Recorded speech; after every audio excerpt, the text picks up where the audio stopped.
تو میں نے کاپی عمران خان صاحب کو سائفر کی دے دی. یہ اعظم خان صاحب ہیں پرنسپل سیکرٹری وزیر اعظم کے اس ٹائم کے.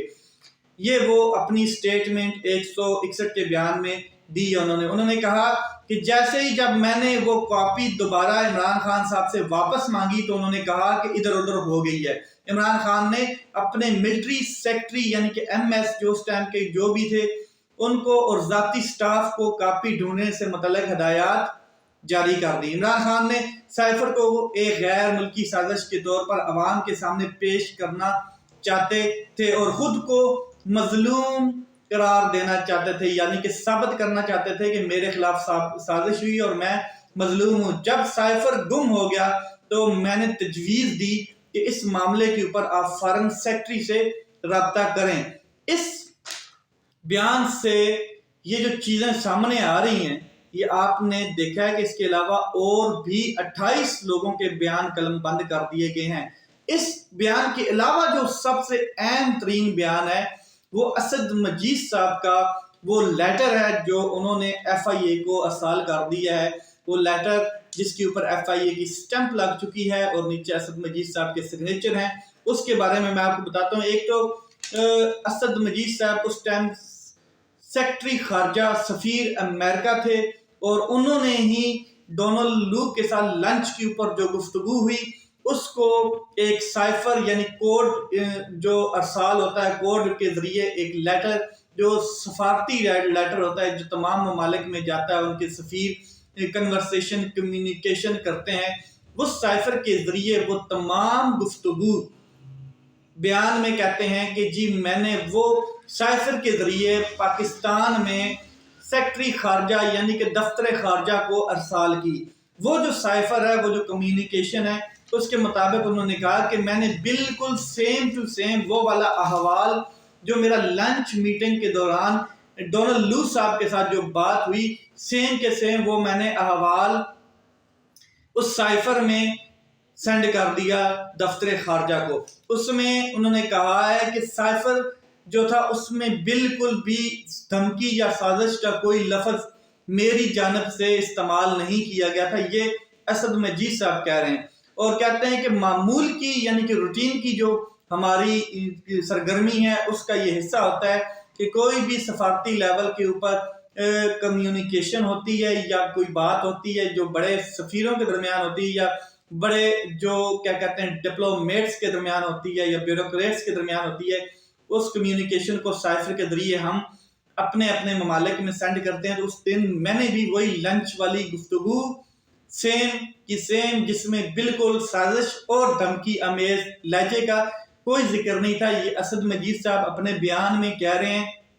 سائفر کے ذریعے میں نے پاکستان بھیج دی. تو اس وقت کے جو وزیر اعظم تھے انہوں نے اپنے سیاسی مقاصد کے لیے اس کا ایک غلط مطلب نکالا اور اس کا ایک بیانیہ بنایا اور جس کا بہت دھچکا بھی لگا سفارتی لیول کے اوپر بھی اور ڈپلومیٹک لیول کے اوپر بھی. اس کے علاوہ وہ کہتے ہیں کہ جی یہ کمیونیکیشن کا جو ہمارا سیٹ اپ ہے اس کے اوپر بھی ایک داغ لگا اور اس کے بعد فیوچر میں جو کیا کہتے ہیں ہمارے سفارتی تعلقات ہیں جو ایک کمیونیکیشن کا سیٹ اپ ہے اس کے اوپر بھی یہ بڑا اثر انداز ہوا. یہ ان کا بیان ہے. اس کے علاوہ وہ کہتے ہیں کہ یہ میری تجویز تھی کہ اس کے اوپر ڈی مارچ کیا جائے. اگر اس طرح کی کوئی گفتگو کی گئی ہے تو اس کے اوپر ڈی مارچ کیا جائے. 31 مارچ کو ہم نے ڈی مارچ کر دیا یعنی کہ جو میری تجویز تھی اس کے اوپر 31 مارچ کو پاکستان کی طرف سے ڈی مارچ کر دیا گیا. اس کے اوپر این ایس سی کی ایک میٹنگ بلائی گئی یعنی کہ نیشنل سیکیورٹی کمیٹی کی ایک میٹنگ بلائی جاتی ہے. نیشنل سیکیورٹی کمیٹی جو ہے وہ بھی یہ کہتی ہے کہ زیادہ سے زیادہ اس کے اوپر ڈی مارچ کیا جا سکتا ہے یعنی کہ احتجاج کیا جا سکتا ہے. اور ہم نے واشنگٹن میں اور یہاں پر اسلام آباد میں جو کیا کہتے ہیں سفیر ہے ان کو بلا کے ڈی مارچ کا مراسلہ ان کے حوالے کر دیا. کسی قسم کی سازش اور دھمکی کا کیا کہتے ہیں عنصر نہیں تھا تو زیادہ زیادہ اس پہ ڈی مارچ کیا جا سکتا تھا. پھر وہ کہتے ہیں کہ دوسری جب حکومت آتی ہے شہباز شریف صاحب کی یعنی کہ پی ڈی ایم کی تو 22 اپریل کو 2022 کو پھر این ایس سی کی میٹنگ بلائی جاتی ہے جس میں میں خود بھی شامل تھا یعنی کہ نیشنل سیکیورٹی کی دوسری میٹنگ کی وہ بات کر رہے ہیں. کہتے ہیں کہ جس میں میں خود بھی شامل تھا تو اس میں بھی ہم نے یہی کہا کہ پاکستان میں کسی قسم کی کوئی سازش نہیں ہوئی ہے، کوئی دھمکی نہیں ہوئی ہے، یہ ایک نیچرل گفتگو ہے جو سفارتی لیول پہ ہوتی ہے۔ لنچ کے دوران ڈونلڈ لو نے میرے ساتھ اس طرح ایک بات کی ہے تو وہ میں نے سائفر کے ذریعے پاکستان دفتر خارجہ میں بھیج دی ہے، جس کے اوپر وہ کہہ رہے ہیں کہ عمران خان صاحب نے غلط بیانیہ بنایا ہے اور عمران خان صاحب نے غلط مطلب لیا ہے۔ وہ ساتھ کہتے ہیں کہ میری ڈائریکٹلی اور انڈائریکٹلی نہ کبھی عمران خان صاحب سے ملاقات ہوئی ہے اور نہ ابھی تک کوئی ہوئی ہے، اس لیے وہ کہہ رہے ہیں کہ اس کو سازش یا اس کو مداخلت کہنا بالکل غلط بات ہے۔ یہ اسد مجید صاحب کہہ رہے ہیں، اور رجیم چینج والی بات جو یہ ایک بنایا گیا بیانیہ، یہ وزیر اعظم کی جانب سے بنایا گیا سائفر کی وجہ سے، یا سائفر کا جو یہ ایک پروگرس کی گئی اور پاکستان میں اتنی بڑی ہلچل ہوئی ہے، اس کی وجہ سے ہمارے سفارتی تعلقات، کمیونیکیشن والے اور کیا کہتے ہیں ڈپلومیٹک تعلقات جو ہیں وہ بھی کمزور ہوئے ہیں، ان کے اوپر بھی سوالیہ نشان اٹھا ہے۔ یہ اسد مجید صاحب وہ ہیں، جب نیشنل سیکیورٹی کمیٹی کی دوسری میٹنگ بلائی گئی، کیونکہ پہلی میں وہ موجود نہیں تھے، تو اس ٹائم پاکستان تحریک انصاف کی جانب سے بڑی باتیں کی گئیں، بڑا کہا گیا کہ اسد مجید صاحب نے صاف انکار کر دیا ہے۔ انہوں نے کہا کہ جو سازش ہوئی ہے یا جس قسم کی بات کی گئی ہے میں نے وہی وہاں پر نیشنل سیکیورٹی کمیٹی میں بتا دیا ہے، اور وہ مرد کا بچہ ہے، وہ بکا نہیں ہے، وہ چپکا نہیں ہے، اس طرح کے بیانیے بنائے گئے۔ لیکن یہ آج اس نے مکمل پاکستان تحریک انصاف کے غبارے سے ہوا نکال دی گئی ہے، اور مکمل اس نے عمران خان صاحب کے خلاف سٹیٹمنٹ دے دی ہے۔ اس لیے کہتے ہیں کہ جلد بازی اچھی چیز نہیں ہوتی، کیونکہ اگر پاکستان تحریک انصاف کو توڑنے میں طاقتور کامیاب ہو چکے ہیں، اور وہ انہوں نے بڑے مطلب کہ کارکنان کو، بڑے جو سینئر رہنما تھے ان کو توڑ دیا ہے، جس طریقے سے بھی توڑا یہ آپ نے دیکھا ہے پچھلے 16 ماہ میں، تو یہ ایک سفیر جو ایک حکومت کے اندر ہے اور جس کے اوپر طاقتور کا پورا کنٹرول ہوتا ہے، تو وہ بہت کچھ ہو سکتا ہے۔ آپ بٹوین دی لائن یہ بات سمجھ سکتے ہیں۔ عمران خان صاحب کے حوالے سے اگر میں بات کروں تو 28 گواہ تیار کر لیے ہیں، 28 گواہ مکمل طریقے سے اپنی سٹیٹمنٹ، 161 کے بیان، لیٹر، جس طریقے سے بھی وہ دینا چاہتے تھے انہوں نے دے دیے ہیں۔ وہ عدالت میں بیان پیش بھی ہوں گے اور وہ جو گواہان ہیں وہ بھی پیش ہوں گے۔ عمران خان صاحب کے لیے شکنجہ تیار کیا جا چکا ہے، اور اب بات رہی جو لیگل ٹیم ہے عمران خان صاحب کی، اگر تو لیگل ٹیم عمران خان صاحب کی بھرپور طریقے سے لیگل پوائنٹس کے اوپر آ کے سیاست کو پیچھے رکھ کے معاملات کو ہینڈل کرتی ہے، تو عمران خان صاحب کو سزا ہونے سے بچ جائیں گے، ورنہ جس طریقے سے عمران خان صاحب کے خلاف یہ شکنجہ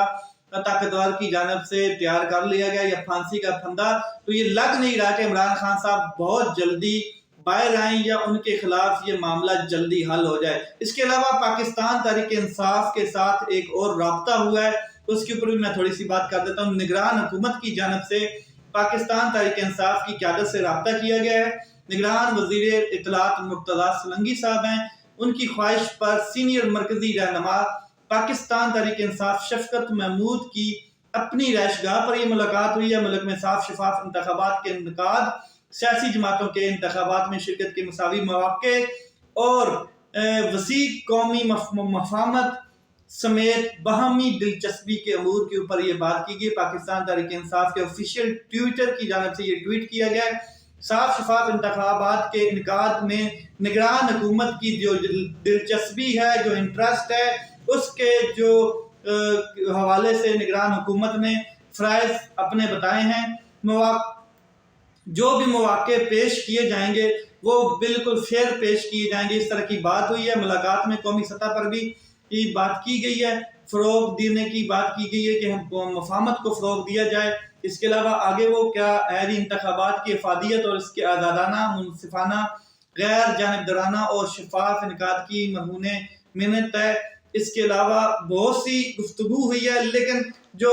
کیونکہ یہ ٹویٹ بہت لمبا ہے تو میرے پاس ٹائم نہیں ہے اتنا کہ میں اس ویلاگ میں اس کو مکمل پڑھ لوں، لیکن میں آپ کو شارٹ بتا دیتا ہوں کہ ایک طرف عمران خان صاحب کو مطلب بالکل ناک آؤٹ کرنے کا بھرپور طریقے سے انتظام کر لیا گیا، دوسری جانب تحریک انصاف جو پیچھے بچی کچی تحریک انصاف ہے اس کے ساتھ نگران حکومت کو اٹیچ کیا گیا کہ آپ صاف شفاف انتخابات کے لیے ان کو ایک پیج کے اوپر لائیں اور باقی تمام سیاسی پارٹیوں کے ساتھ بھی مفاہمت کا جو ایک رستہ ہے اس کو ہموار کریں۔ اب دیکھنا یہ ہے کہ پاکستان تحریک انصاف کے مستقبل کو کس طریقہ سے یہ بنایا جاتا ہے یا بالکل ناک آؤٹ کر دیا جاتا ہے، کیونکہ پاکستان میں جس کی لاٹھی اس کی بھینس، مائٹ از رائٹ کا قانون ہے۔ لیٹس سی کیا ہوتا ہے۔ اپنا خیال رکھیں، اپنے بھائی کے چینل کا خیال رکھیں۔ پاکستان زندہ باد۔